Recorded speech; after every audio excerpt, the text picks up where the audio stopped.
In this video, I am talking about dating after betrayal. And listen, some of you guys could be in fact dealing with this as we speak, and that's okay. Some of you guys have experienced this, some of you guys have experienced it and haven't actually, dealt with it and healed from it. That's okay. We've all been there, including myself.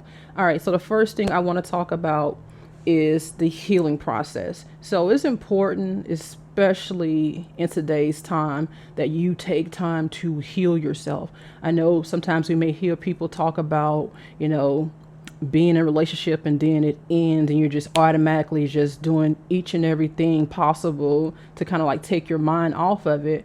But that, in my opinion, can also be a hindrance. It's nothing wrong, in other words, with, doing things to keep your mind occupied, but you have to also go through the healing process while you're doing those things. I don't want you guys to be, just focused on work, work, work and doing things to keep busy, but you're not allowing your body, your soul, your mind to heal from those things. So that's very important for you to do is, give yourself that ability to mourn what has happened. Okay, it's okay to cry about it. It's okay to have the feelings where you're feeling hurt. You're meant to go through it. Okay, you're meant to feel those emotions.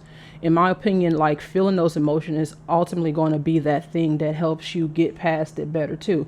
But if you allow yourself just to keep busy and not focus on the healing aspect of it, you're going to be in for it, and put it like that. The next thing is to, just trust that, everything happens for a reason. And I do understand that sometimes it may not be something, of course, you're wanting to happen. Who wants that to happen? Nobody.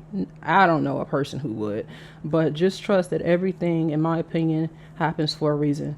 And sometimes God has to put you in a position to go through those things for either learning experiences or to get you to be a stronger individual. And sometimes, even with that being said, what you have went through and experienced could be something that God is going to use for you to help somebody else. Okay, let's not forget that. I'm taking notes here. I have notes, so I gotta be looking here every once in a while. So if y'all catch me looking, that's what I'm doing. All right, the next thing I want to talk about is, knowing that you're worthy. And this is a big thing. This is a big thing. I don't want you guys just to be saying affirmations, and saying, okay, I'm worthy. But you have to know that you're worthy. Because in God's sight, God sees you as a being that is worthy. God thinks so highly of you. Very highly. Okay, so you have to know first thing first, your self-worth. And I know sometimes in relationships that have ended poorly or badly, you tend to question, what's wrong with me? Why did that happen? Why did that person do that? But ultimately, you have to release that. That's not something you're needing to hold on to, because sometimes people do things because they haven't healed. Okay, you know how they say hurt people hurt people? Yes, that is actually true. So in order for you not to be a person that bleeds on the next person or next relationship, you have to also make sure that you're somebody who is going through that healing process as well. Find your self-worth. And some of the things that I would say that's important for you to do so is knowing your own self. Knowing your own self. Okay. In other words, what are the things that you feel as though are important for you in your life right now? Okay. And with that being said, that means basically not allowing anything else to be in your life that is not in alignment with who you are as a person. Okay. So if there's like something that that you hate, absolutely don't like in a relationship, you have to also set those healthy boundaries. And then with that being said, catch it as soon as it happens. So if you're in a relationship and let's say John, whomever, does something that's totally against what you like, you have to be able to be strong enough to be vocal, to tell that person, hey, this is a boundary that I'm not going to allow you to cross. There's a way of doing anything, but also, as I say, you have to have that. I don't care what anybody says, you have to have that first thing. Have your self-respect and set those healthy boundaries at the same time. Because the thing about it, this is just my opinion with this as well. Sometimes if you let things slide with people in their behavior as to what they do to you, they're going to continue to do it. So until you address it and say, hey, this is not acceptable, this is not something that I'm willing to deal with, they will continue to do that. You cannot let anyone use you as a doormat. Don't let people walk over you. And there's nothing wrong with setting those healthy boundaries. And while I'm on that, that topic of boundaries, I feel as though we need to also be transparent as to what it is that we want in relationships. Not just jumping in a relationship when we're going through the phases of getting to know one another, but really sitting down with that individual and discussing what it is that you are, desiring, or what it is that you expect in that relationship. Okay, but that's a whole nother topic for a different time here. The next thing I want to say is sometimes we also ignore, believe it or not, we ignore those red flags.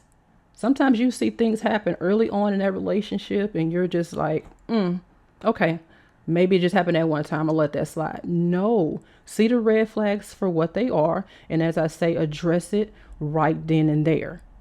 Stop letting things slide, because when you do that, all that's happening is you're going to just keep piling up more conflict, more things to happen like that. So my next thing here I want to talk about is making sure that you're open to being vulnerable. I know society sometimes makes us feel like, it's not okay to express how you feel and show that other side of yourself, but we have to get away from that.